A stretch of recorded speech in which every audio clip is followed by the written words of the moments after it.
We can use that experience to know what are the best plays to make at the later stages of close games to win those close games more often than the younger players who don't have the experience, who don't know how to handle those situations yet. But if you find yourself at the end of a close game and you're physically burnt out, you're tired, you're fatigued, you're exhausted because you wasted the little energy you have at the beginning of a game, then it's not going to matter about how much experience you have at the end of a game if you don't have any energy to fuel whatever you need to do to get the job done and win end game kind of situations. So you should have a strategy in mind that says, okay, this is how I play that's going to allow me to be the most effective throughout the game, but at the same time allow me to use and burn as little energy as possible.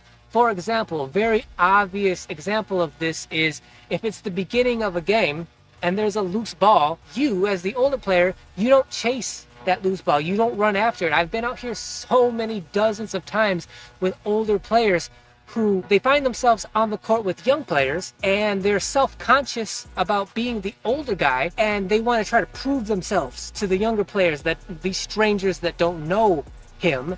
So in order to do that, one of the things they do, one of the mistakes they make is like, okay, if there's a loose ball, I'm going to sprint after that loose ball and get it to prove and show the younger players that I'm still mobile, agile, like I still have gas in the tank, I'm still capable of doing that. That's a mistake, especially at the beginning of a game, the first half of a game, because that's energy that you're burning that you as an older player are not going to regenerate for that game. You're going to burn yourself out the more you do that. You as the older player have earned the right and hypothetically, theoretically, the respect of the younger players that, like, if there's a loose ball towards the beginning of the game, you as the older guy, the obviously older guy, you're not going to chase down those loose balls. You're not going to hustle and sprint for loose balls. Like, that's their job. They're younger. They're supposed to do that.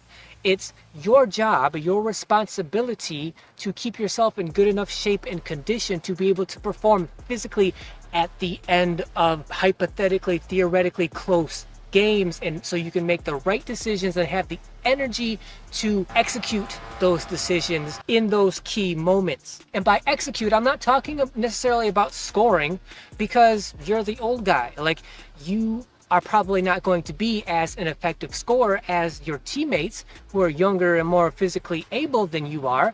I'm talking about being able to make whatever physical play is appropriate for that late game, close game situation. If you don't have the physicality to make the right pass or get the rebound or go for the right steal at the right time, if you just don't have the energy to do that because you burned it at the beginning of the game, then you're no use to your team. You might as well just go stand on the side and like verbally coach them. But because you're on the court and you're trying to be a physical presence at your advanced age, you need to have the energy at the end game situations to be able to execute the way it's proper and the way that's going to help your team to win those games. The last important guideline I'll give for this video has to do with the emotional aspect of being out here as an older player. For one, when it comes to ego, because if you're out here as an older player, that means you probably at some point had your prime, your peak. You had a time out here where you were the man, you ran things out here. And